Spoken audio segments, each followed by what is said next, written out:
Hi friends, welcome to Garam Masala, the magic spices of cooking. Sweet banana cutlet. ഇന്ന് നമുക്ക് പഴുത്ത നേന്ത്രപ്പഴം ഉപയോഗിച്ച് എങ്ങനെ കട്ട്ലറ്റ് തയ്യാറാക്കുന്നതെന്ന് നോക്കാം. ഇതിനു വേണ്ട ചേരുവകൾ: പഴുത്ത നേന്ത്രപ്പഴം ഒരെണ്ണം വലുത് വേവിച്ച് മാഷ് ചെയ്ത് വെച്ചത്, അരിപ്പൊടി 2 ടേബിൾ സ്പൂൺ, നെയ്യ് 1 ടേബിൾ സ്പൂൺ, കാഷ്യൂ നട്ട്സ് 10 എണ്ണം, റൈസൻസ് 20 എണ്ണം, തേങ്ങ 1/2 കപ്പ്, ഏലക്കാപ്പൊടി 1/2 ടീസ്പൂൺ, പഞ്ചസാര 1/4 കപ്പ്, ബ്രെഡ് ക്രംസ് 1/2 കപ്പ്, പാൽ 1/4 കപ്പ്, എണ്ണ ഫ്രൈ ചെയ്തെടുക്കാൻ വേണ്ടത്.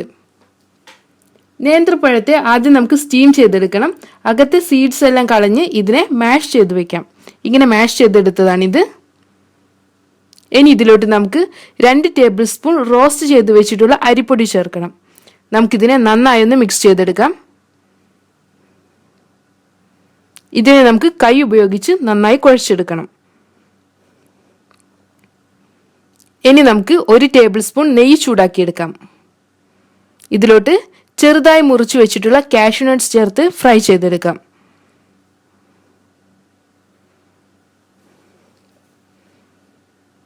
അടുത്തതായി നമുക്കിതിലോട്ട് റൈസൻസ് കൂടെ ചേർക്കാം.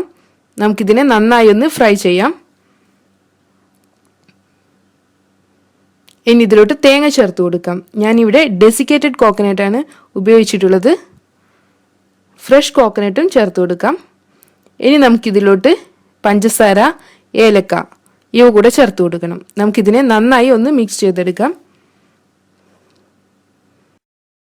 ഇതിലോട്ട് നമ്മൾ തയ്യാറാക്കി വെച്ചിട്ടുള്ള ബനാന റൈസ് മിക്സ്ചർ ചേർക്കാം.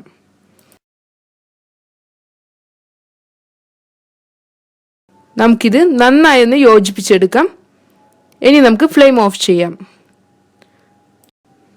തണുത്തതിന് ശേഷം നമുക്കിതിനെ നന്നായി കുഴച്ചെടുക്കണം. ഇതിൽ നിന്ന് നമുക്ക് ഒരു മീഡിയം സൈസ് ബാൾ ഉണ്ടാക്കാം. നമുക്കിതിനെ റോൾ ചെയ്യാം. അടുത്തതായി ഇതിനെ ഫ്ലാറ്റൻ ചെയ്തെടുക്കാം. ഇനി നമുക്കിതിനെ കട്ട്ലറ്റിൻ്റെ ഷേപ്പിലോട്ട് മാറ്റാം.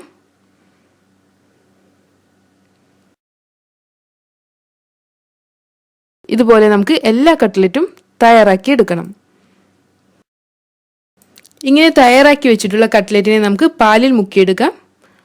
ഇനി ഇതിനെ ബ്രെഡ് ക്രംസ് കൊണ്ട് റോൾ ചെയ്തെടുക്കാം.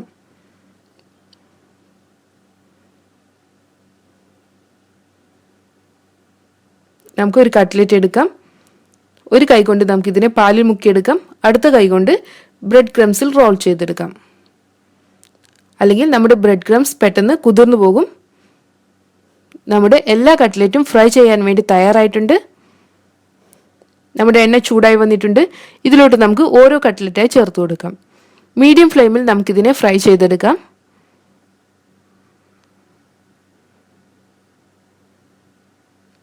നമുക്കിതിനെ ഒന്ന് തിരിച്ചിട്ട് കൊടുക്കാം.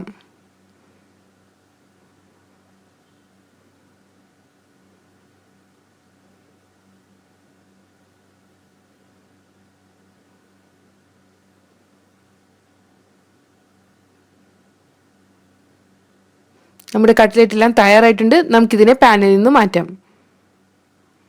ഇതിനെ നമുക്കൊരു കിച്ചൺ ടിഷ്യൂയിലോട്ട് മാറ്റാം.